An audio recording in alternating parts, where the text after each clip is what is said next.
சாந்தி. இன்றைய முரளி 12/4/2025. பாப்தாதா மதுபன். இனிய குழந்தைகளே, உங்கள் இந்த பிராமண குலம் முற்றிலும் வித்தியாசமானது. பிராமணர்கள் நீங்களே ஞானம் நிறைந்தவர்கள். நீங்கள் ஞானம், விஞ்ஞானம் மற்றும் அஞ்ஞானத்தை அறிவீர்கள். கேள்வி: எந்த எளிய முயற்சியால் குழந்தைகள் உங்கள் உள்ளம் எல்லா விஷயங்களிலிருந்தும் விலகி கொண்டே போகும்? பதில்: ஆன்மீக தொழிலில் மட்டும் ஈடுபடுங்கள். எந்த அளவு ஆன்மீக சேவை செய்து கொண்டு இருப்பீர்களோ அந்த அளவு மற்ற எல்லா விஷயங்களிலிருந்தும் உள்ளம் விலகி கொண்டே போகும். ராஜ்யத்தை பெறும் முயற்சியில் ஈடுபடுவீர்கள். எனினும் ஆன்மீக சேவையோடு நீங்கள் உருவாக்கிய படைப்புகளையும் பராமரிக்க வேண்டும். பாடல்: பிரியமானவரோடு இருப்பவருக்கு ஞானமழை. ஓம் சாந்தி. தந்தையை பிரியமானவர் என்று சொல்கிறார்கள். இப்போது தந்தையின் முன்னால் குழந்தைகள் அமர்ந்திருக்கிறீர்கள். நாம் ஏதோ சாது சந்நியாசியின் முன்னால் அமர்ந்திருக்கவில்லை என்பது குழந்தைகளுக்கு தெரியும். அந்த தந்தை ஞானக்கடல். ஞானத்தால் தான் சத்கதி கிடைக்கிறது. ஞானம், விஞ்ஞானம், அஞ்ஞானம் என்று சொல்கிறார்கள். விஞ்ஞானம் என்றால் ஆத்மா அபிமானியாவது, நினைவு யாத்திரையில் இருப்பது. ஞானம் என்றால் சிருஷ்டி சக்கரத்தை அறிவது. ஞானம், விஞ்ஞானம் மற்றும் அஞ்ஞானம், இதன் அர்த்தத்தை மனிதர்கள் முற்றிலும் அறியவில்லை. இப்போது நீங்கள் சங்கமயுக பிராமணர்கள். உங்கள் இந்த பிராமண குலம் வித்தியாசமானது. அதை யாரும் அறியவில்லை. பிராமணர்கள் சங்கமயுகத்தில் இருப்பார்கள் என்ற விஷயம் சாஸ்திரங்களில் இல்லை.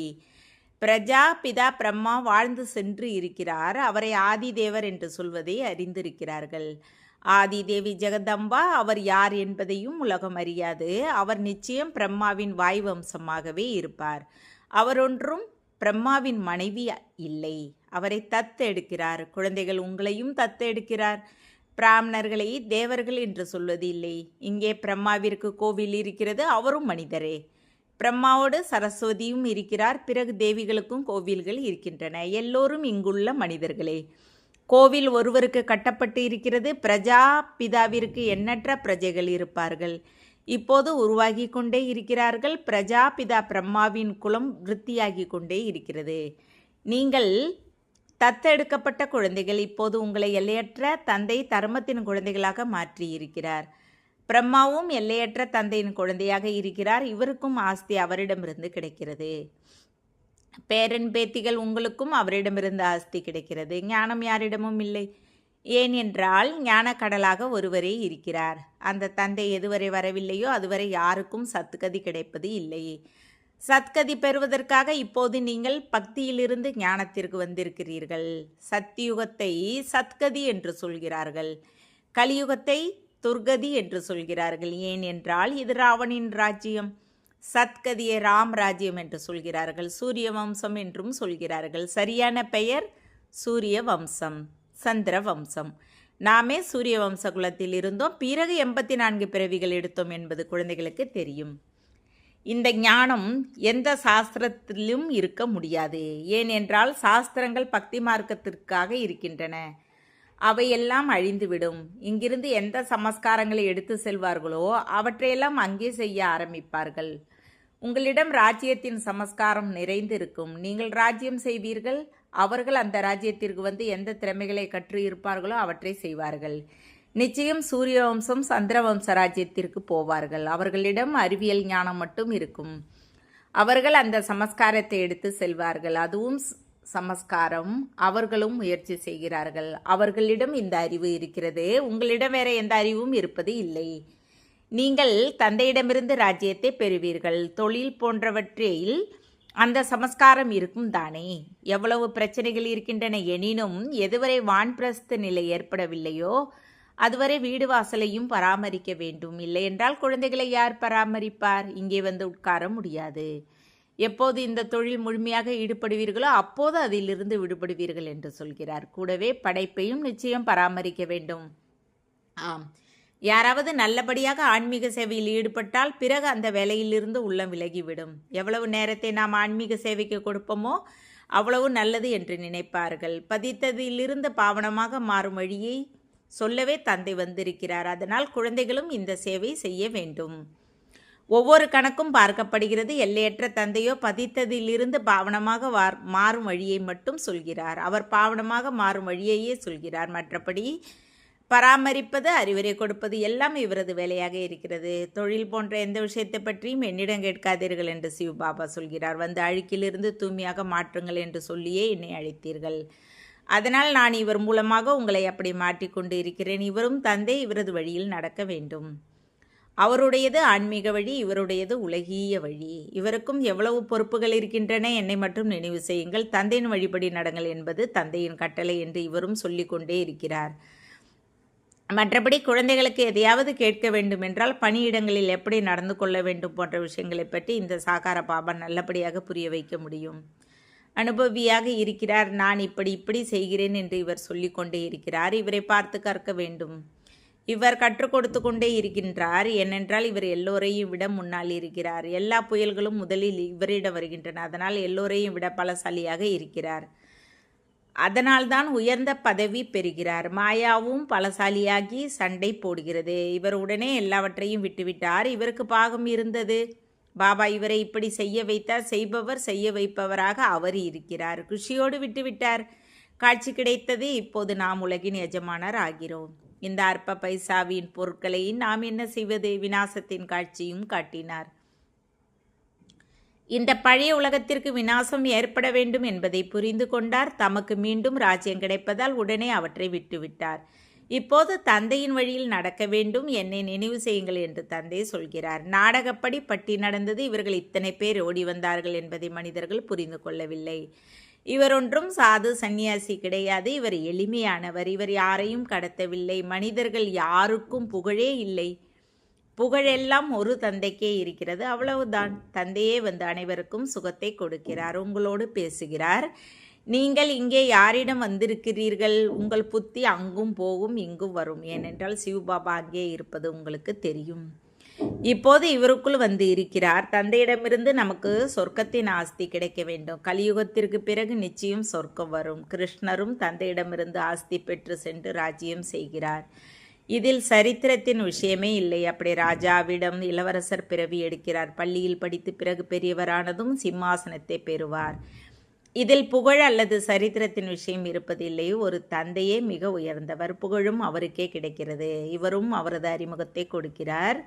நான் சொல்கிறேன் என்று அவர் சொன்னால் இவர்தான் சொல்வதாக மனிதர்கள் நினைப்பார்கள். இந்த விஷயங்களை குழந்தைகள் நீங்கள் புரிந்து கொள்கிறீர்கள். பகவானை ஒருபோதும் மனிதர் என்று சொல்ல முடியாது. அவர் ஒரே ஒரு நிராகாரர். பரந்தாமத்தில் இருக்கிறார். உங்கள் புத்தி மேலேயும் போகிறது, பிறகு கீழேயும் வருகிறது. தந்தை தூர தேசத்திலிருந்து மாற்றான தேசத்திற்கு வந்து நமக்கு பாடம் கற்பித்து விட்டு சென்று விடுகிறார். நான் நொடியில் வருகிறேன், நேரம் பிடிப்பதில்லை என்று தானே சொல்கிறார். ஆத்மாவும் நொடியில் ஒரு சரீரத்தை விடுத்து மற்றதுக்கு போகிறது. அதை யாரும் பார்க்க முடியாது. ஆத்மாவின் வேகம் அதிகம். நொடியில் ஜீவன் முக்தி என்று பாடப்படுகிறது. ராவண ராஜ்யத்தை ஜீவன பந்தன ராஜ்யம் என்று சொல்வார்கள். குழந்தை பிறந்தவுடன் தந்தையின் ஆஸ்தி கிடைக்கிறது. நீங்களும் தந்தையை அறிந்து சொர்க்கத்தின் எஜமானராகிறீர்கள். அதில் முயற்சிக்கு தக்கபடி நம்பர்வார் பதவிகள் இருக்கின்றன. தந்தை மிக நன்றாக புரிய வைத்து கொண்டே இருக்கிறார். 2 தந்தைகள் இருக்கிறார்கள். ஒருவர் லோக்கீகம், ஒருவர் பரலோகம். துக்கத்தில் எல்லோரும் நினைவு செய்கிறார்கள். சுகத்தில் நினைப்பவர் யாரும் இல்லை என்று பாடவும் செய்கிறார்கள். பாரதவாசிகள் நமக்கு எப்போது சுகம் இருந்ததோ அப்போது நினைக்கவில்லை என்பது உங்களுக்கு தெரியும். பிறகு நாம் 84 பிறவிகளை எடுத்தோம். ஆத்மாவில் அழுக்கு சேர்வதால் கலைகள் குறைந்து கொண்டே போகின்றன. 16 கலைகள் சம்பூர்ணமாக இருந்தன. பிறகு 2 கலைகள் குறைகின்றன. குறைந்த மதிப்பெண்களோடு பாசான காரணத்தால் ராமருக்கு அம்பை கொடுக்கிறார்கள். மற்றபடி அவர் ஒன்றும் வில்லை முறிக்கவில்லை. அப்படி ஒரு அடையாளத்தை கொடுத்திருக்கிறார்கள். இவையெல்லாம் பக்தி மார்க்க விஷயங்கள். பக்தியில் மனிதர்கள் எவ்வளவு அலைகிறார்கள். இப்போது உங்களுக்கு ஞானம் கிடைக்கிறது. அதனால் அலைவது நின்று போகிறது. சிவ பாபா என்று சொல்வது வருந்தி அழைக்கும் சப்தம். நீங்கள் என்ற சப்தத்தை சொல்லக்கூடாது. தந்தையை நினைவு செய்ய வேண்டும். அழுதால் பக்தியின் அம்சம் வந்தது. பகவான் என்று சொல்வதும் பக்தியின் பழக்கம். பகவான் என்று சொல்லி நினைக்க வேண்டும் என்று தந்தை ஒன்றும் சொல்லவில்லை. அகநோக்கிலிருந்து என்னை நினைவு செய்யுங்கள். துதியும் பாட வேண்டாம். துதியின் பக்தி மார்க்க வார்த்தை. உங்களுக்கு தந்தையின் அறிமுகம் கிடைத்திருக்கிறது. இப்போது தந்தையின் சீமத்துப்படி நடக்க வேண்டும். லௌகீக குழந்தை எப்படி தன் தந்தையை நினைவு செய்யுமோ அப்படி நீங்கள் தந்தையை நினைவு செய்யுங்கள். தான் தேக அபிமானத்தில் இருப்பதால் தேகதாரி தந்தையை நினைவு செய்கிறார்கள். பரலோக தந்தையோ ஆத்மா அபிமானியாக இருக்கிறார். இவருக்குள் வந்தாலும் தேக அபிமானி ஆவதில்லை, நான் கடனுக்கு பெற்று இருக்கிறேன் என்று சொல்கிறார். உங்களுக்கு ஞானத்தை கொடுப்பதற்கு இந்த கடனுக்கு பெறுகிறேன். நான் ஞான கடல் இருந்தும் எப்படி ஞானத்தை கொடுப்பது? நீங்கள் கற்பத்திற்கு போகிறீர்கள், நான் ஒன்றும் கற்பத்திற்கு போவதில்லை. எனது கதியும் வழியும் வித்தியாசமானது. தந்தை இவருக்குள் வருகிறார், இதையும் யாரும் அறியவில்லை. பிரம்மா மூலமாக ஸ்தாபனை என்று சொல்கிறார்கள். எனினும் பிரம்மா மூலமாக எப்படி ஸ்தாபனை செய்கிறார்? பிரேரணை கொடுப்பாரா என்ன? நான் சாதாரண உடலில் வருகிறேன், அவருக்கு பிரம்மா என்று பெயர் வைக்கின்றேன். ஏனென்றால் அவர் சந்நியாசம் செய்கிறார். இப்போது பிராமண மாலையை உருவாக்க முடியாது என்பது குழந்தைகள் உங்களுக்கு தெரியும். ஏன் என்றால் முறிந்து கொண்டே இருக்கிறார்கள். பிராமணர்கள் எப்பொழுது பைனலாவார்களோ அப்போது ருத்ர மாலை உருவாகும். பிறகு விஷ்ணுவின் மாலைக்கு போவார்கள். மாலையில் வருவதற்கு நினைவு யாத்திரை தேவை. ஹம்சோ முதலில் சதோ பிரதானமாக இருந்தோம், பிறகு சதோ ரஜோ தமோவிற்கு வருகிறோம் என்பது இப்போது உங்கள் புத்தியில் இருக்கிறது. அம்சோ என்பதற்கும் அர்த்தம் இருக்கிறது தானே? ஓம் என்பதின் அர்த்தம் வேறு. ஓம் என்றால் ஆத்மா, பிறகு அதே ஆத்மா அம்சோ தேவதா சத்திரியர் ஆகிறோம் என்று சொல்கிறது. அந்த மனிதர்கள் பிறகு ஆத்மா சோ பரமாத்மா என்று சொல்கிறார்கள். உங்கள் ஓம் மற்றும் சோ என்பதின் அர்த்தம் முற்றிலும் வேறாக இருக்கிறது. ஹம் ஆத்மா பிறகு ஆத்மா வர்ணங்களில் வருகிறது. ஹம் ஆத்மா சோ முதலில் தேவதா சத்திரியர் ஆகிறது. அதற்காக ஆத்மா சோ பரமாத்மா கிடையாது. ஞானம் முழுமையாக இல்லாத காரணத்தால் அர்த்தத்தையே குழப்பிவிட்டார்கள். அகம் பிரம்மாஸ்மி என்று சொல்கிறார்கள். இதுவும் தவறு. நான் படைப்பில் அதிபர் ஆவதில்லை என்று தந்தை சொல்கிறார். நீங்கள் இந்த படைப்பின் எஜமானர்களாக இருக்கிறீர்கள், உலகத்திற்கும் நீங்கள் எஜமானர்கள் ஆகிறீர்கள். பிரம்ம தத்துவம், நீங்கள் ஆத்மா சோ இந்த படைப்பிற்கு எஜமானராகிறீர்கள். தந்தை இப்பொழுது அனைத்து வேத சாஸ்திரங்களின் சரியான அர்த்தத்தை அமர்ந்து சொல்கிறார். இப்போது படித்து கொண்டே இருக்க வேண்டும். தந்தை உங்களுக்கு புது புது விஷயங்களை புரிய வைத்து கொண்டே இருக்கிறார். பக்தி என்ன சொல்கிறது? ஞானம் என்ன சொல்கிறது? பக்தி மார்க்கத்தில் கோவில் கட்டி ஜபம் தவம் செய்து பைசாவை வீணாக்கினீர்கள். உங்கள் கோவில்களை பலர் கொள்ளையடித்தனர். இப்படியும் நாடகத்தில் பாகம் இருக்கிறது. பிறகு அவர்களிடமிருந்தே நிச்சயம் திரும்பவும் கிடைக்க வேண்டும். இப்போது பாருங்கள், எவ்வளவு கொடுத்து கொண்டே இருக்கிறார்கள். நாளுக்கு நாள் அதிகமாகிக் கொண்டே போகிறது. இவர்களும் பெற்றுக்கொண்டே இருக்கிறார்கள். அவர்கள் எவ்வளவு எடுத்தார்களோ அதே அளவு முழுமையாக கணக்கு கொடுப்பார்கள். உங்கள் பைசாவை யார் தின்றார்களோ அதை அவர்களால் ஜீரணிக்க முடியாது. பாரதம் அழியாத கண்டம், தந்தையின் ஜென்ம பூமி. தந்தை இங்கேயே வருகிறார். தந்தையின் கண்டத்திலிருந்தே எடுத்து செல்கிறார்கள். அதனால் திரும்பி கொடுக்க வேண்டும். நேரப்படி எப்படி கிடைக்கிறது என்பதை பாருங்கள். இந்த விஷயங்களை நீங்கள் அறிவீர்கள். விநாசம் எந்த நேரம் வரும் என்பது அவர்களுக்கு ஒன்றும் தெரியாது. அரசாங்கமும் இந்த விஷயங்களை ஏற்றுக்கொள்ளாது. நாடகத்தில் நிச்சயிக்கப்பட்டு இருக்கிறது. கடனை வாங்கி கொண்டே இருக்கிறார்கள், ரிட்டர்ன் கிடைத்து கொண்டே இருக்கிறது. நமது ராஜஸ்தானியிலிருந்து அதிக பைசாக்களை எடுத்து சென்றார்கள், அதை பிறகு கொடுத்து கொண்டே இருக்கிறார்கள்.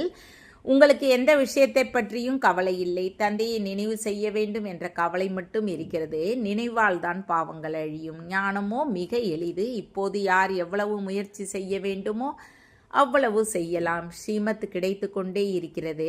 அழியாத சர்ஜனிடம் ஒவ்வொரு விஷயத்திற்கும் அறிவுரை பெற வேண்டும். நல்லது. இனிமேலும் இனிமையான காணாமல் போய் கண்டெடுக்கப்பட்ட செல்ல குழந்தைகளுக்கு தாய் தந்தை பாப்தாதாவின் அன்பு நினைவுகள் மற்றும் காலை வணக்கம்.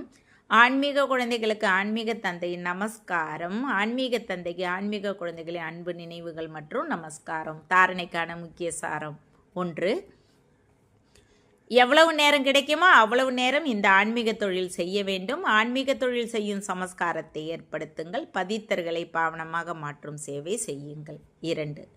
அகநோக்கிலிருந்து தந்தையை நினைவு செய்ய வேண்டும். வாயிலிருந்து ஏ என்ற சப்தம் வரக்கூடாது. தந்தைக்கு எப்படி அகந்தை இல்லையோ அப்படி அகந்தையற்றவர் ஆக வேண்டும்.